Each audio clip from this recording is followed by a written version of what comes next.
The apex of the heart is a blunt, rounded extremity of the heart formed by the left ventricle and lies in the left fifth intercostal space, slightly medial to the mid-clavicular line, approximately 9 cm from the midline.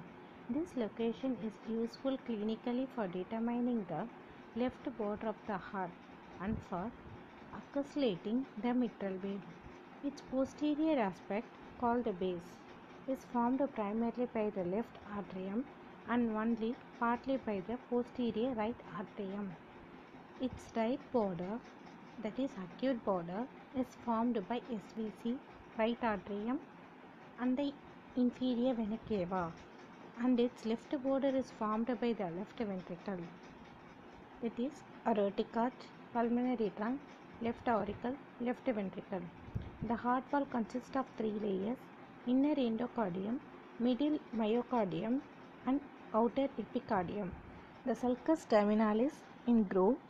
A groove on the external surface of the right atrium marks the junction of the primitive sinus venosus with the atrium in the embryo and corresponds to the ridge on the internal heart surface, that is crista terminalis.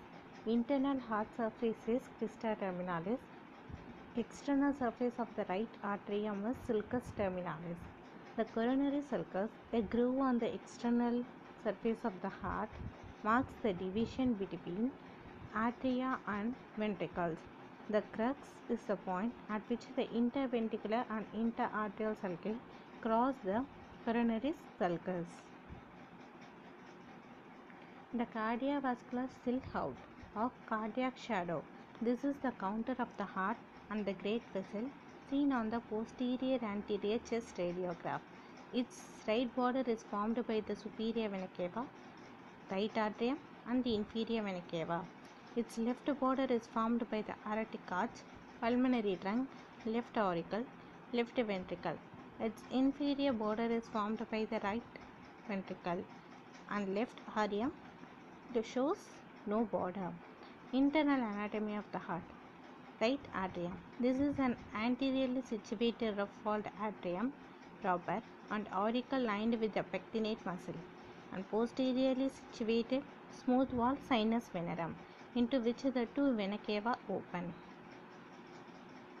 This is larger than the left atrium but has a thinner wall, and its sinus venerum between the two vena cava is separated from the atrium proper by the crista terminalis.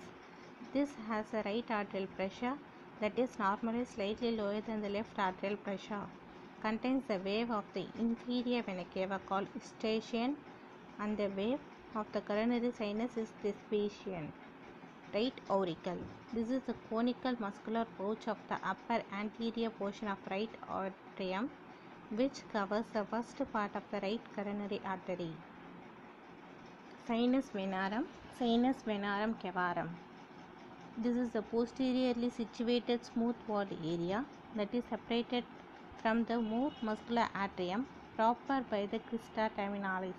This develops from the embryonic sinus venosus and receives the superior vena cava, inferior vena cava, coronary sinus, and the anterior cardiac vein.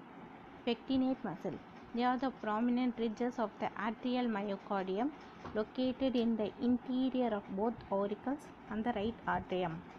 Crista terminalis.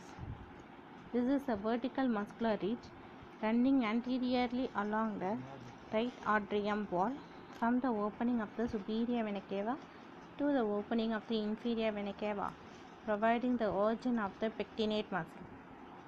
Crista terminalis represents the junction between the primitive sinus venerum, a smooth-walled muscle region, and the right atrium proper, and is indicated externally by the sulcus terminalis.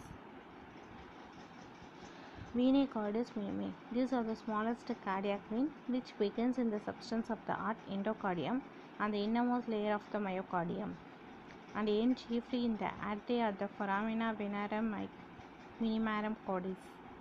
Fossa ovalis.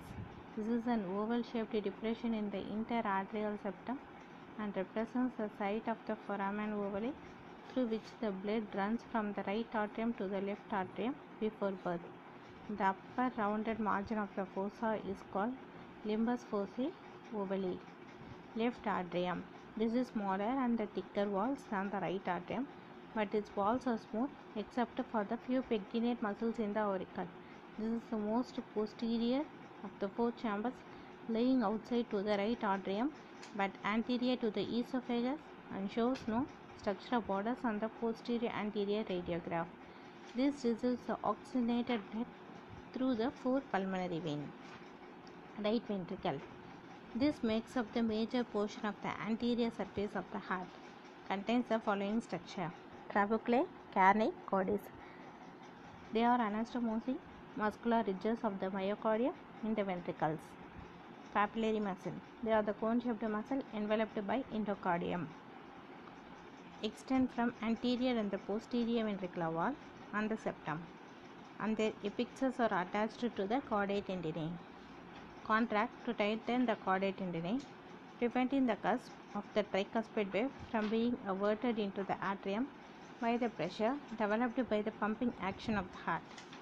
This prevents the regurgitation of the ventricular blood into the right atrium.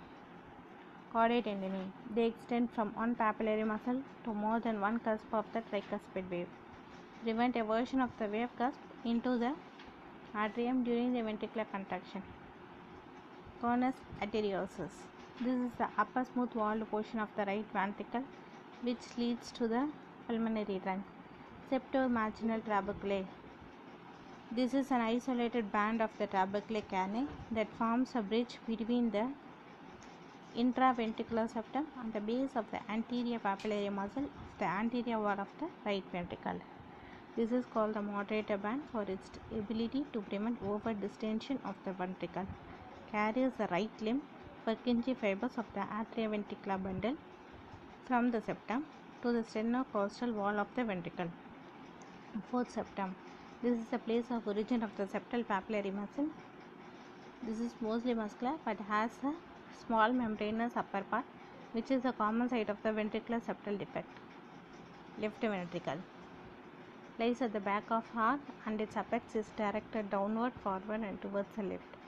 This is divided into left ventricle proper, aortic vestibule, which is the upper anterior part of the left ventricle and leads to the aorta. Contain two papillary muscles, anterior and posterior, with the chordae tendineae and the meshwork of the muscular ridges called trabeculae, carneae, cordis. They perform the hard work, has thicker wall and is longer, narrower and more conical shaped than the right ventricle. Myocardial infarction. This is the necrosis of the myocardium because of the local ischemia resulting from the vasospasm or the obstruction of the blood supply, most commonly by the thrombus or embolus in the coronary artery. Symptoms of the severe chest pain or pressure for the prolonged period more than 30 minutes, congestive heart failure and the murmur of the mitral regurgitation. It can be treated with the nitroglycerin that prevents a coronary spasm and reduces the myocardial oxygen demand. Morphine relieves the pain and the anxiety. Lidocaine reduces the ventricular atremia.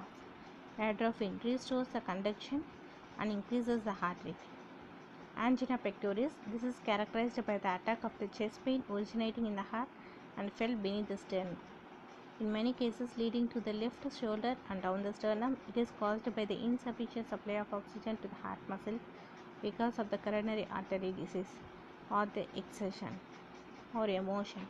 Symptoms and treatment are similar to those of the myocardial infarction. Prinzimental angina. This is the variant from the angina pectoris caused by the transient coronary artery spasm. The vasospasm typically occurs at rest and in many cases coronary arteries are normal.